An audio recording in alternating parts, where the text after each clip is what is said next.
അധ്യക്ഷ പ്രസംഗം നടത്തത് മലയാളത്തിൻ്റെ മുതിർന്ന പത്രപ്രവർത്തകൻ ശ്രീ പി സുരേന്ദ്രൻ സാറിന് ഏറെ സ്നേഹത്തോടെ അധ്യക്ഷ പ്രസംഗത്തിനായി സ്വാഗതം ചെയ്യാനും ശ്രമിക്കും. പ്രിയപ്പെട്ട സദസ്സിൽ വേദിയിലുള്ള പ്രിയപ്പെട്ടവർക്ക് ഒരുപോലെ വന്ദനം. ഞാൻ വാസ്തവത്തിൽ ഇവിടെ വന്നു നിൽക്കുമ്പോൾ ഞാൻ ഈ കോളേജുമായിട്ട് ഉള്ളൊരു ബന്ധത്തെക്കുറിച്ച് ആലോചിക്കുകയും ഞാനത് ആലോചിക്കാൻ കാരണം ഞാൻ 1975 മുതൽ 77 വരെയുള്ള കാലഘട്ടത്തിൽ ഈ കോളേജിൻ്റെ എന്നെ വിദ്യാർത്ഥിയായിരുന്നു. ഞാൻ ഇവിടുത്തെ യൂണിവേഴ്സിറ്റി യൂണിയൻ്റെ ഭാരവാഹി കൂടിയായി. അതേ കാലഘട്ടത്തിൽ തന്നെയാണ് ഞാൻ ഈ പത്മരാജൻ എന്ന പത്രേട്ടനെ പരിചയപ്പെടുന്നത്. അന്ന് തൃശ്ശൂർ റൗണ്ടിന് ചില പ്രത്യേക ലോകങ്ങളുണ്ടായി. അത് ഉണ്ണിയേട്ടന് കൃത്യമായിട്ട് അറിയാം. ഒന്ന് നടുവിലാലിൻ്റെ അടുത്തുള്ള കറക്റ്റ് ബുക്സ് നിൽക്കുന്ന കറക്റ്റ് മൂല, അത് ഒരു എഴുത്തുകാരുടെ സങ്കേതമായിരുന്നു. നമ്മൾ വിയന്നയിലൊക്കെ പോയി കഴിഞ്ഞാൽ അവിടെ കോഫി ഹൗസുകളാണ് എഴുത്തുകാരുടെ സങ്കേതങ്ങളായിട്ടിരിക്കുന്നത്. ഇത് കറക്റ്റ് മൂല അന്ന് എഴുത്തുകാരുടെ ഒരു സങ്കേതമാണ്. മറ്റൊരു സങ്കേതം കോഫി ഹൗസിലെ 7ാമത്തെയും 8ാമത്തെയും ടേബിൾ ആയിരുന്നു. ആ ടേബിളിലാണ് മറ്റൊരു സംഘം എഴുത്തുകാരും സമ്മേളിക്കാറുള്ളത്. ഈ രണ്ട് ലോകങ്ങളും വിട്ടുകഴിഞ്ഞാൽ മൂന്നാമത്തെ എഴുത്തുകാരുടെ ലോകം എന്ന് പറയുന്നത് ഇന്ന് രാഗ തിയേറ്ററിൻ്റെ തൊട്ട് ചേർന്ന് നിൽക്കുന്ന, ഇപ്പോൾ അവിടെ നമ്മുടെ ഒരു ഹോട്ടലാണ് അവിടെ പ്രവർത്തിക്കുന്നത്. ആ ഹോട്ടൽ പണ്ട് ETM വൈദ്യശാലയായിരുന്നു. ആ വൈദ്യശാലയുടെ മുമ്പിലാണ്, അല്ലെങ്കിൽ അതിൻ്റെ പരിസരങ്ങളിലാണ് മാടമ്പിനെ പോലുള്ള എഴുത്തുകാരുടെ ഒരു കേന്ദ്രം ആയിരുന്നു. ഈ കേന്ദ്രങ്ങളെ മുഴുവൻ ബന്ധിപ്പിക്കുന്ന അനേകം മനുഷ്യരുണ്ട്. ഈ മനുഷ്യരെ മുഴുവൻ എൻ്റെ ഏറ്റവും കുട്ടിക്കാലത്ത് കാണാനായതാണ്, എൻ്റെ ചെറുപ്പകാലത്ത് കാണാനായതാണ് എൻ്റെ ജീവിതത്തിലെ ഏറ്റവും വലിയ ഭാഗ്യം എന്നെനിക്ക് തോന്നാറുണ്ട്. കാരണം വേറെ ഒരു വിദ്യാർത്ഥിയായിട്ടുള്ള ഞാൻ ഈ എഴുത്തുകാരുടെ പുതിയ ലോകങ്ങൾ, അവരുടെ സംരംഭങ്ങൾ, എഴുത്തിൽ അവർ കൊണ്ടുവരുന്ന വളരെ വ്യത്യസ്തമായിട്ടുള്ള പലതരത്തിലുള്ള ക്യാൻവാസുകൾ, ഇതൊക്കെ എന്നെ ആകർഷിക്കുന്ന പ്രധാനപ്പെട്ട ഘടകമായിരുന്നു. അങ്ങനെ ആകാശവാണിയിൽ പോയി ഞാൻ പരിചയപ്പെട്ട ഒരു വ്യക്തിയാണ് പത്മരാജൻ. എന്നെ പരിചയപ്പെടുത്തിയത് KV മണികണ്ഠൻ നായരെന്ന വളരെ എൻ്റെ മുന്നിൽ ഗുരുതുല്യനായിട്ടുള്ള ഒരു മനുഷ്യനാണ്. KV മണികണ്ഠൻ നായർ, നമ്മുടെ ഉണ്ണിയേട്ടൻ, ജയനാരായണൻ, ഇളംകൈയിൽ നൃത്തങ്ങളെന്ന അതിമനോഹരമായിട്ടുള്ള നോവലെഴുതി ജീവിതം പെട്ടെന്ന് അവസാനിപ്പിച്ച ജയനാരായണൻ, തുളസി, ആ ജീവിതവും വളരെ പെട്ടെന്ന് തന്നെ അവസാനിച്ചു. അതിനുശേഷം പിന്നീട് വന്ന വിജയൻ കരോട്ടിക്കൽസ് എന്നാണ് ഉണ്ണിയേട്ടൻ വിളിക്കുക. ഉണ്ണിയേട്ടൻ അങ്ങനെ കരോട്ടിക്കൽസ് എന്നാണ് വിളിക്കുക. അപ്പോൾ വിജയൻ കരോട്ട്. അതിൻ്റെ അപ്പുറത്ത് നിങ്ങളെല്ലാവരും ഗ്രാമക്കാരെയാണ്. ശോഭന പരമേശ്വരനായിരുന്ന മരമുണ്ട്. വല്ലപ്പോഴും അവിടേക്ക് വരുന്ന ചിത്രകാരൻ, അന്നത്തെ ചിത്രകാരൻ ഭരതൻ. അതൊരു വലിയ ലോകമാണ്, വ്യത്യസ്തമായ ലോകം. ആ ലോകത്തിൻ്റെ ഉള്ളിലൂടെ നമ്മൾ സഞ്ചരിക്കുമ്പോഴാണ് പലപ്പോഴും പിൽക്കാലത്ത് തിരിഞ്ഞു നോക്കുമ്പോൾ പത്മരാജൻ എഴുതിയിട്ടുള്ള ഈ പുസ്തകങ്ങളൊക്കെ വീണ്ടും അത് വലിയ പുനർജന്മങ്ങളായിട്ട് മാറുന്നതിൻ്റെ ഒരനുഭവം എനിക്കുണ്ടാവുന്നത് അങ്ങനെയാണ്. നമ്മുടെ ജീവിതത്തിൽ വളരെ നല്ല അനുഭവങ്ങളും തിക്തമായ അനുഭവങ്ങളും ഒക്കെ ഉണ്ടാവും. ഇപ്പോൾ നമ്മൾ ഇന്ത്യയുടെ ചരിത്രം പറയുമ്പോൾ പറയും, ഇന്ത്യ കണ്ട ഏറ്റവും അനർഹമായ മരണം എന്ന് പറയുന്നത് മഹാത്മാഗാന്ധിയുടെ മരണമാണെന്ന് പറയും. അത് രാഷ്ട്രീയ മീമാംസകർ പറയുന്നതാണ്. പക്ഷേ അന്ന് ആ 3 വെടിയുണ്ടകൾ മഹാത്മാഗാന്ധിക്ക് ഏൽക്കുകയും മഹാത്മാഗാന്ധി അവിടെ നിന്ന് നമ്മളോട് ഇന്ത്യയോട് യാത്ര പറഞ്ഞ് പിരിയുകയും ചെയ്തില്ലായിരുന്നെങ്കിൽ ഈ അധികാരത്തിൻ്റെ വലിയ ശ്രേണിയിൽ അതിൻ്റെ ലോകത്തിലെ ഏറ്റവും ബഹിഷ്കൃതനായിട്ടുള്ള വ്യക്തി മഹാത്മാഗാന്ധിയാവുമായിരുന്നു. അതാണ് ചരിത്രത്തിൻ്റെ ഒരു തിരിച്ചൽ എന്ന് നമ്മൾ പറയുന്നത്. അതുപോലെ നമ്മുടെ ഒരു അനുഭവം എന്ന് പറയുന്നത് മരണം ഏൽപ്പിക്കുന്ന ആ വലിയ ആചാരമാണ്. കോഴിക്കോട് ഓഫീസിൽ രാത്രി ഒരു എഡിറ്റോറിയൽ എഴുതി പുലർച്ചയ്ക്ക് തിരിച്ചു പോകുന്ന വഴിക്കാണ് ആ മരണം നമ്മുടെ മുമ്പിൽ ഒരു അനുഭവമായിട്ട് വരുന്നത്. അപ്പോൾ ഞാൻ കോഴിക്കോട് വർക്ക് ചെയ്യുന്ന ആളുകൾ മുഴുവനും അന്ന് ആ ഒരു ഒറ്റ മരണത്തിൻ്റെ നടക്കലിൽ ഞങ്ങളൊക്കെ വിറങ്ങലിച്ചു പോയി. കാരണം ഞങ്ങൾ ആദ്യമായിട്ട് അങ്ങനെ ഒരു മരണം കാണാൻ ജീവിതത്തിൻ്റെ ഏറ്റവും മനോഹരമായിട്ടുള്ള ഒരു കൊടുകൂടിയുടെ മുകളിൽ വെച്ച് വളരെ ലാഘവത്തോടു കൂടി ഒരാൾ കുന്നിറങ്ങി പോകുന്നത് പോലെ പെട്ടെന്നൊരാൾ നമ്മുടെ കൺമുന്നിൽ നിന്നും അപ്പുറത്തേക്ക് കുന്നിറങ്ങി പോകുന്നൊരു വലിയ അനുഭവമുണ്ട്. അതിൻ്റെ നടുക്ക് നമുക്ക് വാക്കുകളിലൂടെ നമുക്ക് വിവരിക്കാനാവില്ല. അങ്ങനെ കുന്നുകളുടെ മുകളിൽ സൂര്യൻ നഗരനായി നിൽക്കുന്ന സമയമെന്ന് മാധവകുട്ടി എഴുതിയ പോലെ ഏതാണ് നിന്റെ പ്രിയപ്പെട്ട നേരം? നഗ്നനായ സൂര്യൻ ഉച്ചയിൽ നിന്ന് നിന്നെ നോക്കുമ്പോഴോ എന്ന് കമലെടുത്ത് മാധവകുട്ടി ചോദിക്കുന്നത് പോലെ ഒരു സൂര്യൻ മുകളിലേക്ക് നിന്ന് പെട്ടെന്ന് അത് മറഞ്ഞു പോകുന്നത് പോലുള്ള ഒരു വലിയ അനുഭവമായിരുന്നു. പെട്ടെന്ന് ഞങ്ങളുടെ മുമ്പിലേക്ക് അതിൻ്റെ പിന്നാലെ ഒരു കൊടിയ ഇരുട്ട് നമ്മുടെ മുമ്പിൽ വന്ന് നിറയാൻ, നമുക്ക് സംസാരിക്കാൻ, നമുക്ക് പറയാൻ, നമ്മുടെ പലതരത്തിലുള്ള ദുഃഖങ്ങളും നമ്മുടെ പലതരത്തിലുള്ള കാഴ്ചപ്പാടുകൾക്ക് ഇറക്കി വയ്ക്കാനുള്ള അനേകം മത്താണികളിലൊന്ന് പെട്ടെന്ന് ഇല്ലാതാവുന്ന ഒരു വലിയ പരിഭ്രാന്തി അന്ന് ഞാനടക്കമുള്ള ആളുകൾ അനുഭവിച്ചു. വാസ്തവത്തിൽ ഞാൻ ഇന്നിപ്പോൾ എൻ്റെ മുമ്പിലൂടെ നമ്മുടെ രാജേഷ് മേനോൻ നിൽക്കുകയാണ്. രാജേഷ് മേനോൻ വർഷങ്ങൾക്ക് മുമ്പ് പത്മരാജനെ കുറിച്ചിട്ട് ഒരു സിനിമ എടുത്തു, കടൽക്കാറ്റിലൊരു തോത്. അത് ഞാൻ ഇന്നും മറന്നിട്ടില്ല. അപ്പം ഞാനത് കണ്ടിട്ട് തീർക്കാനേ കഴിഞ്ഞില്ല. കാരണം അത് കണ്ടു തീർക്കുമ്പോഴേക്കും നമ്മുടെ പഴയ അനുഭവങ്ങൾ നമുക്ക് മുഴുവൻ വന്ന് നമ്മൾ വേട്ടയാടുന്നത് പോലുള്ളൊരു അനുഭവം ഉണ്ടായി. ഞാൻ അതുമായിട്ട് ചേർത്ത് വെച്ച് വായിക്കാം. പക്ഷെ ഞാൻ വാടകയ്ക്കൊരു ഹൃദയം കിട്ടി 50 വർഷം കഴിഞ്ഞു എന്ന് നമ്മളോട് പറയാം. വാടകയ്ക്കൊരു ഹൃദയം 50 വർഷം കഴിഞ്ഞോട്ടെ. ഇനി അടുത്തത് അതിനേക്കാൾ മുമ്പ് 50 വർഷം പിന്നിട്ട പത്മരാജൻ്റെ നോവലുണ്ട്. എത്രയോ നോവലുകൾ. അദ്ദേഹത്തിൻ്റെ നക്ഷത്രങ്ങളെ കാവൽ അതിന് മുമ്പേ തന്നെ അത് പിന്നിട്ടതാണ്. അതിനുശേഷം അദ്ദേഹത്തിന് ഒരു വലിയ എഴുത്തുകാരൻ ഇടയ്ക്ക് വെച്ചത് ഒരു ചലച്ചിത്ര ജീവിതത്തിലേക്ക് യാത്ര ചെയ്തു. അവിടെ അദ്ദേഹത്തിന് ഒരു വലിയ ഇടവേളയുണ്ടായി. പക്ഷെ ആ ഇടവേളയ്ക്ക് ശേഷം വന്നിട്ടാണ് ഇത് പ്രതിമയും രാജകുമാരിയും എഴുതിയത്. പ്രതിമയും രാജകുമാരി മലയാളത്തിൽ അങ്ങനെ ഒരു വാക്ക് ഉണ്ടായിട്ടില്ല. പത്മരാജന്റെ പ്രതിമയും രാജകുമാരിയും എന്ന നോവലിലെ ഒരു വാക്കിനെ നിങ്ങൾക്ക് വെട്ടിമാറ്റാനാവില്ല എന്നാണ് KPR പറഞ്ഞത്. അങ്ങനെ നിങ്ങളൊരു വാക്ക് വെട്ടിമാറ്റുന്നുവെന്നിരിക്കട്ടെ, ഒരു പാലം തകർന്നതുപോലെ ആ കഥയിലെ ഒരു വലിയ ഒരു വിടവ് നിങ്ങൾക്ക് കാണാൻ കഴിയുന്നതാണ്. അതേപറ്റി ഏറ്റവും ആഴങ്ങളുള്ള നോവലെന്ന് KPR വിശേഷിപ്പിച്ച മലയാളത്തിലെ എല്ലാ കാലത്തെയും അതിശയിക്കുന്ന ഒരു കലാസക്തി നിങ്ങളുടെ മുമ്പിൽ തന്നിട്ടാണ് അവസാനമാണ് എഴുതിയത്. പ്രതിമ ചെറിയൊരു പക്ഷെ നമ്മൾ അതിന് മുമ്പിൽ വരുമ്പോഴാണ് ഒരു സമുദ്രത്തിലേക്കാണ് ആഴമുള്ള മനുഷ്യൻ്റെ ജീവിതത്തെക്കുറിച്ചിട്ടുള്ള ഏറ്റവും വലിയ ചിന്തകൾ ഉണ്ടാകുന്നതിൽ നിന്നാണ്. അത് ഇങ്ങനെ ലാഭം പോലെ പുറത്തേക്ക് വമിക്കുകയാണ് നമ്മുടെ ഉള്ളിലേക്ക്. അപ്പം അങ്ങനെ ഒരു വാക്ക് നമ്മുടെ മുമ്പിലേക്ക് അദ്ദേഹത്തിന് ഈ ചെറിയ പ്രായത്തിൻ്റെ ഉള്ളിൽ കൊണ്ടുവരാം.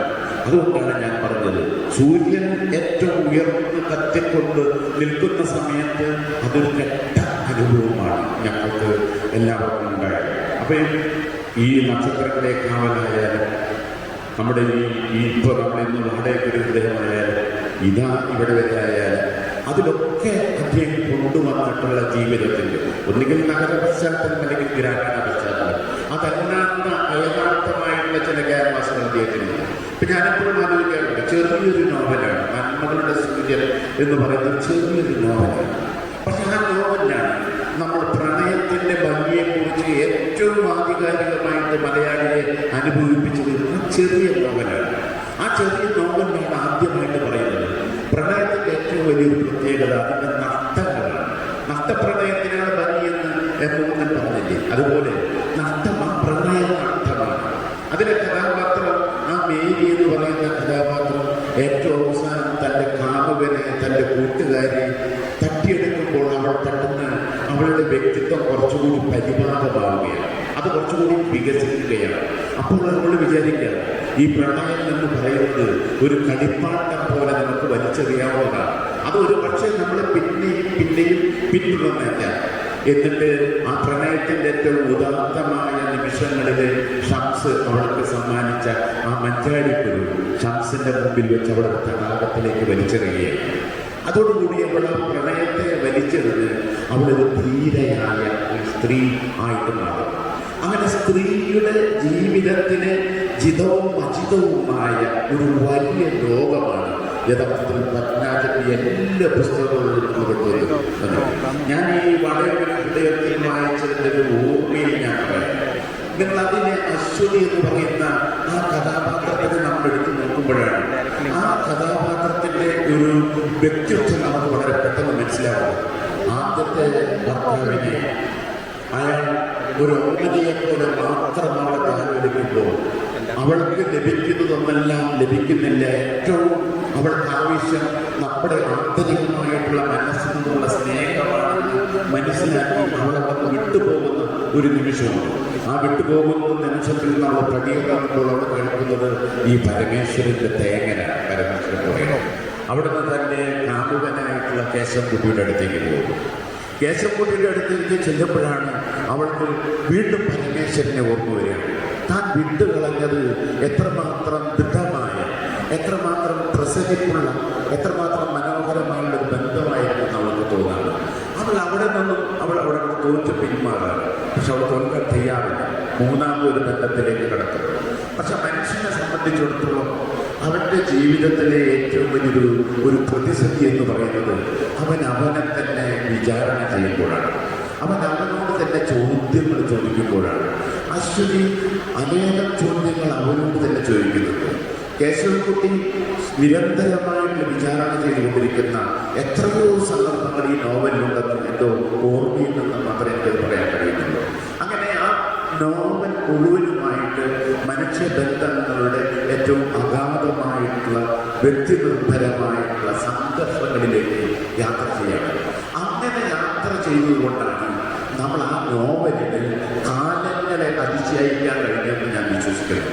കാരണം കാലത്തെ അതിശയിക്കാൻ കഴിയുന്ന ഒരു വലിയ ഘടകം ആ നോവലുണ്ട്. അത് എല്ലാ കാലങ്ങൾക്കും അപ്പുറത്തേക്ക് സഞ്ചരിക്കാവുന്ന മനുഷ്യൻ അവൻ്റെ ജീവിതത്തിൽ നേരിടുകയും അനുഭവിക്കുകയും ഒക്കെ ചെയ്യുന്ന ആന്തരികമായിട്ടുള്ള സംഘർഷങ്ങളാണ്. ഈ സംഘർഷങ്ങൾ ആവിഷ്കരിക്കുമ്പോഴാണ് എഴുത്ത് വളരെ പരിപാകമാവുകയും അത് മൂർത്തമാവുകയും ഒക്കെ ചെയ്യുന്നത്. അതുകൊണ്ട് 50 കൊല്ലം കഴിഞ്ഞിട്ടും പത്മരാജൻ വീണ്ടും അത് ഓർമ്മിക്കപ്പെടുക. 50 വർഷം കഴിഞ്ഞിട്ട് വീണ്ടും അത് വായിക്കപ്പെടുകയാണ്. നക്ഷത്രങ്ങളെക്കാളിൽ ഇപ്പം നമ്മൾ വായിക്കുമ്പോഴും അതിലെ കല്യാണിക്കുട്ടിയുടെ ആ ധീരത, ആ നിർഭയത, അവൾക്ക് 3 മാസം ഗർഭിണിയാണെന്ന് നാട്ടുകാരെ മുഴുവൻ പറയുമ്പോഴും അതിനെ സ്വീകരിക്കാനുള്ള അവരുടെ ഉദാരത, ഇതൊക്കെ പെട്ടെന്ന് നമ്മുടെ മനസ്സിലേക്ക് കടന്നു വരുമ്പോൾ സ്ത്രീ അവളുടെ ലജ്ജാശീലത്വവും സമൂഹത്തിൽ ഉള്ള അവളുടെ കീഴടങ്ങളും ഒക്കെ ഉപയോഗിച്ച് അവൾ ധീരയായ, സമൂഹത്തെ കൃത്യമായിട്ട് നോക്കുന്ന, സമൂഹത്തിൽ നിർദ്ദയം നേരിടാൻ കഴിയുന്ന ഒരു വ്യക്തിത്വമായിട്ട് പരിണമിക്കുകയാണ്. ഈ ഒരു പരിണാമമാണ് മിക്കവാറും ഞാൻ ഈ പത്മരാജൻ്റെ എല്ലാ നോവലുകളിലും ഞാൻ കണ്ടിട്ടുള്ളത്. എല്ലാ നോവലുകളും ഞാൻ ആ നോവലുകളുടെ പേരുകളൊക്കെ പറയുന്നത്. പക്ഷെ എന്നെപ്പോലുള്ള ഒരാൾക്ക് പത്മരാജൻ്റെ നോവലുകളേക്കാൾ കൂടുതൽ എപ്പോഴും സ്നേഹം തോന്നിയത് അദ്ദേഹത്തിൻ്റെ കഥകളാണ്. കാരണം ആ കഥകളുടെ ഒരു ഘടന, അത് അനുഭവിച്ചിട്ടുള്ളത്, അത് അനുഭവിക്കുന്ന ഇന്ദ്രിയപരമായിട്ടുള്ള നമ്മുടെ ഉള്ളിലുള്ള ഒരു വലിയ വായനാനുഭവം, ഇതൊക്കെ ഇന്നും നമുക്ക് കൈകേയി എന്ന് പറയുന്ന ഒരു കഥ വായിക്കുമ്പോൾ ഈ കഥ നമുക്ക് വിട്ടുപോകില്ല. ഈ കഥ ഒരിക്കലും നമ്മുടെ മുമ്പിൽ, നമ്മുടെ കയ്യിൽ നിന്ന് വിട്ടുപോകുന്നില്ല. അതിലെ കഥാപാത്രം നമ്മൾ രുചിയോടുകൂടി കൊണ്ട് നമ്മൾ നേരിടുന്നത്. അത് പുരുഷനെ നോക്കിയിട്ട് ചിരിക്കുന്നുണ്ട്. പുരുഷനോടുള്ള ഒരു സ്ത്രീയുടെ ഏറ്റവും വലിയ ഉദാർത്ഥമായിട്ടുള്ള ഒരു ഭാവം, ഞാൻ നിങ്ങളോടൊപ്പം തന്നെ ജീവിച്ചു കൊണ്ടിരിക്കുന്ന ഒരാളാണെന്നുള്ള ആ കണ്ടുപിടുത്തം, അത് മുഴുവൻ ഞാൻ ആ കഥാപാത്രങ്ങളിൽ നമ്മൾ മുഴുവനായിട്ട് കാണുന്നുണ്ട്. അതുകൊണ്ട് ഇന്ന് നിങ്ങൾ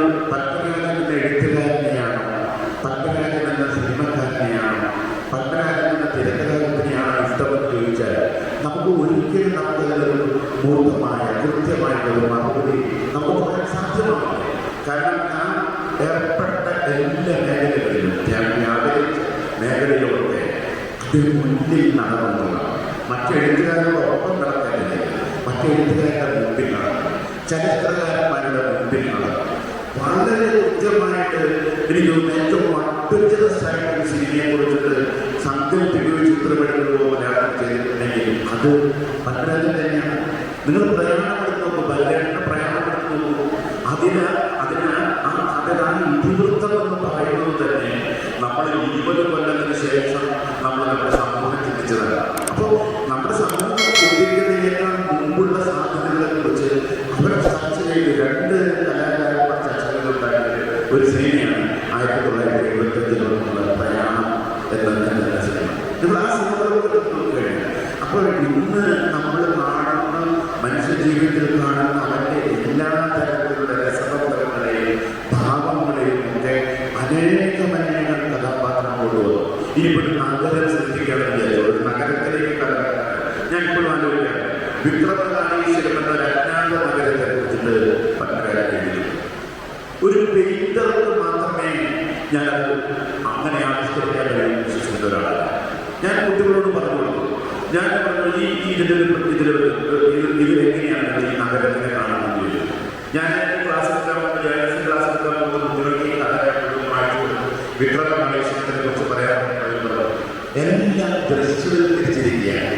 എല്ലാം ഒരു മുന്നിലുള്ള സ്ക്രീൻ പ്ലേ എഴുതുന്നത് പോലെ ഈ എല്ലാ രംഗങ്ങളും വിജനമായ നഗരം, മൃത്യുമാത്രം പുണർന്നു നിൽക്കുന്ന ഒരു നഗരം നമ്മുടെ മുമ്പിൽ നഗ്നമായി നിൽക്കുന്നത് പോലൊരു അനുഭവമാണ് നമ്മുടെ മുമ്പിൽ ഉണ്ടായത് എന്നാണ് ആ കുട്ടികൾ പറയുന്നത്. കുട്ടികൾക്ക് പോലും അത് ബോധ്യപ്പെടണമെങ്കിൽ ആ എഴുത്തിൻ്റെ ഉള്ളിലുള്ള ഒരു രചനയുടെ, അതിൻ്റെ ഇല്ലസ്ട്രേഷൻ്റെ, ആ ചിത്രകൽപ്പനയുടെ ഒരു ഭംഗി എന്ന് പറയുന്നത് മലയാള സാഹിത്യത്തിൽ അപൂർവമായി ധ്വനിപ്പിക്കുകയും അതുപോലെ തന്നെ അനുഭവിപ്പിക്കുകയും ഉള്ള ഒരു എഴുത്തുകാരനാണ്. അതുകൊണ്ടാണ് 50 വർഷത്തിന് ശേഷവും ഈ നോവൽ നിന്നും മലയാളികളുടെ മുമ്പിൽ ഉണർന്നിരിക്കെ എന്നെ വായിക്കുന്നുവെന്ന് നമ്മളോട് നിരന്തരമായി നമ്മളോട് വിളിച്ചു പറയുന്നത്. അതാണ് പത്മരാജൻ്റെ ലെഗസി എന്ന് പറയുന്നത്. ഞാൻ അതിൽ തീർപ്പിയതിൽ ഒരുപാട് അനുഭവങ്ങൾ പറയാം. പണ്ട് വ്യക്തിപരമാണ്. അങ്ങനെ അനേകം രാത്രികളിലൂടെ നമ്മൾ ഞങ്ങളൊക്കെ കടന്നു പോയത് അതും ഞാൻ നിങ്ങളോട് പറയുന്നത്.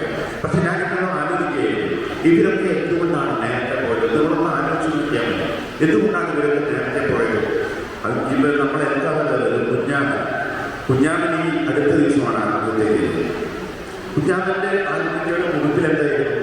എനിക്ക് സമൂഹത്തോടൊന്നും പറയാനില്ല, എനിക്ക് ലോകത്തോടൊന്നും അവതരിപ്പിക്കാനില്ല, എൻ്റെ റോൾ അവസാനിച്ചു, എനിക്ക് ക്രിയേറ്റീവായിട്ടൊന്നും ചെയ്യാനില്ല. ക്രിയേറ്റിവിറ്റി അവിടെ നിശ്ചലമായി. ജയനാരായണൻ എഴുതി വെച്ച ഭരണക്കുറിപ്പിലും അതിൻ്റെയായിരുന്നു. പുതുതായിട്ട് എനിക്കൊന്നും നൽകാനില്ലല്ലോ, ഈ തോന്നലിൽ ഞാൻ അവസാനിപ്പിക്കുന്നു. അതേ കാലത്തിൽ അതേ ഉയരത്തിൽ നിന്നുകൊണ്ട് നമ്മുടെ പപ്പേട്ടൻ നമ്മളോട് പറയാം, ഞാൻ സൃഷ്ടിച്ചതെല്ലാം ഇവിടെ കാലത്തെ അതിശയിക്കുന്ന മഹാശില്പങ്ങളായിരുന്നു. ആ ശില്പങ്ങളാണ് എനിക്ക് നിങ്ങൾക്ക് നൽകുന്ന ക്വസ്റ്റ്യൻ. നന്ദി.